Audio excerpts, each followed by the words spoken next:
প্রশ্ন আমরা সাংবাদিকরা একটা হিসাব করে করব। আজকে সেই একটা প্রশ্নের জন্য ছাত্ররা উত্তাল হয়ে গেছে, পুলিশ গুলি করলো, সেই ছেলেটাকে শহীদ বানাইলো এবং সারা দেশের অবস্থা, ছাত্র আন্দোলন শুরু হয়ে গেল। যেই ছাত্র আন্দোলন শুরু হয়ে গেল, সাথে সাথে কিছু দেশদ্রোহী খারাপ লোক, আমি সেগুলো বিএনপি বলবো না, জামাত বলবো না, ছাত্রলীগ কোনো দলে বলবো না, তারা দেশদ্রোহী। কেন? কারণ আজকে দেশের যা ক্ষতি করা হয়েছে তা অপূরণীয়। কোঠার আন্দোলন যেটা স্টুডেন্টরা করছে আমি পরিপূর্ণভাবে সমর্থন করছি, এটা সত্য, ঠিক আছে। প্রধানমন্ত্রীর একটা কথা আমার পছন্দ হয়েছে, তিনি বলছেন যে মেট্রো রেলে কি আমি উঠবো?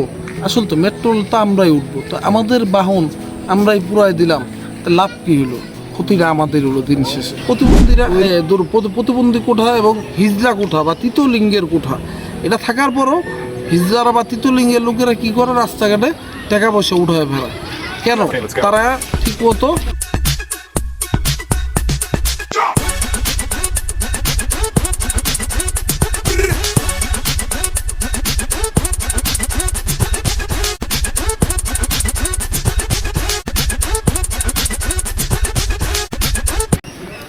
সবাইকে অসংখ্য ধন্যবাদ।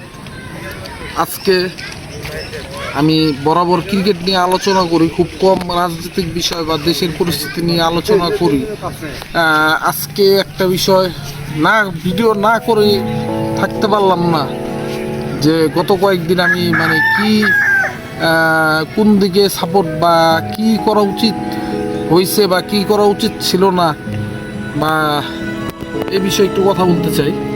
প্রথমত আমি বলি যে মুক্তিযোদ্ধারা জাতির শ্রেষ্ঠ সন্তান, কারণ পাকিস্তানি হানাদার বাহিনীরা বাঙালি মা বোনের উপর কত যে অত্যাচার করছে, যুদ্ধের যে কতটুকু ভয়াবহতা, এটা কিন্তু আমরা সিরিয়া বা ফিলিস্তিনের মাধ্যমে জানি আমরা, যে 30 লাখ মানুষ শহীদ হয়েছে, তার মানে কতটুকু হত্যাকাণ্ড চলছে। এই তো সেখান থেকে মুক্তিযোদ্ধারা জীবনের মায়া ত্যাগ করে তারা যুদ্ধ করে দেশকে স্বাধীন করছে। আমি এটাই বলতে চাই, মুক্তিযোদ্ধা জাতির সর্বশ্রেষ্ঠ সন্তান এবং তাদের মাধ্যমে এই বাংলাদেশ নামক একটা স্বাধীন রাষ্ট্র হয়েছে। আমরা সবাই জানি যে শহীদ জিয়াউর রহমান তিনি একজন মুক্তিযোদ্ধা। তিনি যে দল বিএনপি বা সেই দল মুক্তিযুদ্ধের আদর্শে চেতনায় গড়া, আওয়ামী লীগ দলটাও ঠিক ওইরকম, আমি এবং জামাতের দলটারও আমি মনে করি ঠিক ওইরকমই, এবং জাতীয় পার্টিতেও সব দলে মুক্তিযোদ্ধারা ছিলেন, আছেন। তো এখন আমার কথা হলো মুক্তিযোদ্ধার সম্মান সম্পূর্ণভাবে প্রাপ্য, কিন্তু হ্যাঁ 56% কোঠা আর 44% মেধাবী, এটা জিনিসটা ঠিক ছিল না। আইনটা এই আইনটা ঠিক ছিল না। মুক্তিযোদ্ধারা কোটা পাক 5% বা 10% যে বর্তমানে যেমন দেওয়া হয়েছে, ঠিক আছে, আর বাকি সব টোটাল 15% কোটা থাকলে এনাফ ছিল। বর্তমানে তো 7 করছে, এটা একটু আবার কম হয়ে গেছে। টোটাল 15%, যেমন 10% মুক্তিযোদ্ধা, বাকি 5%, বাকি 15% 85% মেধাবীর মাধ্যমে। কারণ এটা বুঝতে হবে প্রতিবন্ধী, দুর্বল, অক্ষম বা তৃতীয় লিঙ্গের জন্য, ঠিক আছে, চাকরির ব্যবস্থা। কিন্তু হ্যাঁ আমাদের সমাজ ব্যবস্থা এতটুকু খারাপ যে প্রতিবন্ধী কোঠা থাকার পরও এরপরও প্রতিবন্ধী কোঠা এবং হিজড়া কোঠা বা তৃতীয় লিঙ্গের কোঠা এটা থাকার পরও হিজড়ারা বা তৃতীয় লিঙ্গের লোকেরা কী করে? রাস্তাঘাটে টাকা পয়সা উঠায় ফেলে। কেন? তারা ঠিকমতো তারা এইসব চাকরিতে অ্যাপ্লাই করে না, তাদের এই কোঠাগুলি ফাঁকা থাকে, ঠিক আছে, সেই চাকরির এইগুলি ফাঁকা থাকে। তো সুতরাং এই তো কোঠার আন্দোলন যেটা স্টুডেন্টরা করছে আমি পরিপূর্ণভাবে সমর্থন করছি, এটা সত্য, ঠিক আছে। আমি মনে করি সর্বপ্রথম এই জিনিসটা ভুল, সরকারে বলেন বা যারই বলেন, পুলিশের গুলি করাটা সব কিছু ঠিকঠাকভাবে আগাইতেছিল। আমি মনে করি এই যে রংপুরে যে মারলো, যে ছেলেটা শহীদ হলো, সেই ছেলেটা বুক পাইতে দিছে, তো ওই সময় তার হাতে একটা ছোট লাঠি, এবং তারা যতটুক ভিডিওতে দেখলাম যতটুক দূরত্বে ছিল, তো অনেক পুলিশ ছিল, কেউ উঠাইতেছে, হ্যাঁ উঠাইতেছে। ছাত্র যখন উচ্ছৃঙ্খল হয়ে যায় তখন তাকে শিক্ষক হিসেবে শাসন করা যায়, এটা সত্য, ঠিক আছে। পুলিশ রাষ্ট্রের জন্য, রাষ্ট্রের উপকারের জন্য শাসন করতে গেছে, এটাও মানলাম। তারা ছত্রভঙ্গ করে দিতে পারে, কীভাবে? টিয়ার সেল, রাবার বুলেট বা লাঠি পেটার ভয়ভীতি দেখা ছাত্রদের রণভঙ্গ করে দিতে পারে। ঠিক আছে, যদি ছাত্ররা কারো কোনো ক্ষতি করে বা সবার কোনো ক্ষতি করে, কিন্তু কোনোভাবেই পুলিশের সেই কর্মী, আমি পুলিশের সবাইকে খারাপ বলছি না, কারণ এই পুলিশ না থাকলে আজকে আমরা সবাই কাছে পুলিশ কালপিট, আমার কাছেও কালপিট, শুধুমাত্র ওই ব্যক্তিটা। আমি একটা জিনিস বলি যে পাপীকে ঘৃণা করো না, কিন্তু পাপকে ঘৃণা করো। ঠিক আছে, যেই পুলিশ না থাকলে আমাদের দেশের আইন শৃঙ্খলা ভালো থাকবে না। ঠিক আছে, যত কিছু বলেন আপনারা, যে আগের থেকে দেশের আইন শৃঙ্খলাটা অনেক উন্নতি হয়েছিল, ভালো হয়েছিল অনেক আগের থেকে।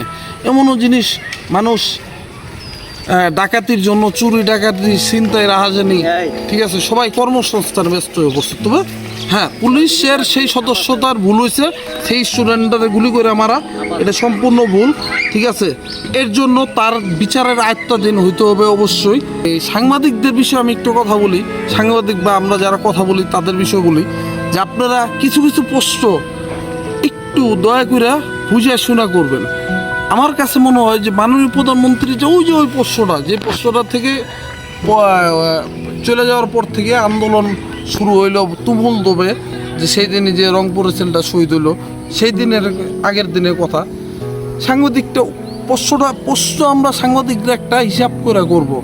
আজকে সেই একটা প্রশ্নের জন্য ছাত্ররা উত্তাল হয়ে গেছে, পুলিশ গুলি করলো, সেই ছেলেটাকে শহীদ বানাইলো, এবং সারা দেশের অবস্থা, ছাত্র আন্দোলন শুরু হয়ে গেল। যেই ছাত্র আন্দোলন শুরু হয়ে গেল, সাথে সাথে কিছু দেশদ্রোহী খারাপ লোক, আমি সেগুলো বিএনপি বলবো না, জামাত বলবো না, ছাত্রলীগ কোনো দলে বলবো না, তারা দেশদ্রোহী। কেন?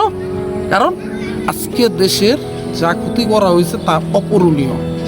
স্টুডেন্টরা শহীদ হয়েছে, এটা একটা ক্ষতি, এবং সেই সাথে সাথে মেট্রো রেল, আসলে আমার যতটুকু বয়স, আমি মনে করি যে এরকম এর থেকে অনেক বেশি বয়সী মানুষ আছেন, তারা জানেন যে এই মেট্রো রেল বাংলাদেশের জমিনে হবে, এটা আমরা খালি বাইরেই দেখতাম।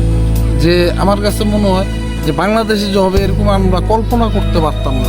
সে মেট্রো রেলটা চলতেছিল, এর মধ্যে প্রধানমন্ত্রীর একটা কথা আমার পছন্দ হয়েছে, তিনি বলছেন যে মেট্রো রেলে কি আমি উঠবো? আসলে তো মেট্রো রেল তো আমরাই উঠবো, তো আমাদের বাহন আমরাই পুরাই দিলাম, লাভ কি হলো? ক্ষতিটা আমাদের হলো দিন শেষে। তো এরকম দেশের অনেক ক্ষতি করা হয়েছে। বিডিবি ভবন, আসলে বিডিবি ভবন বলতে বিডিবি বাংলাদেশ টেলিভিশন, এর কাজটাই হলো একটা, যে তা হইলো যে যেই সরকার হবে সেই সরকারের পক্ষে, তো ওই বিডিবি ভবনটা বাংলা যুক্তিসঙ্গত হয়।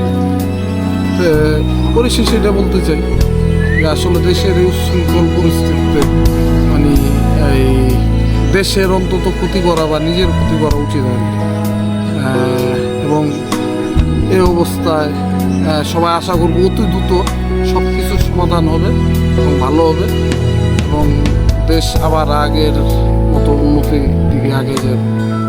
সবাইকে ধন্যবাদ। আমি মোহাম্মদ ফাহাদুজ্জামান ফাহাদ, আমার সাথে আছেন আডি রুদ্র।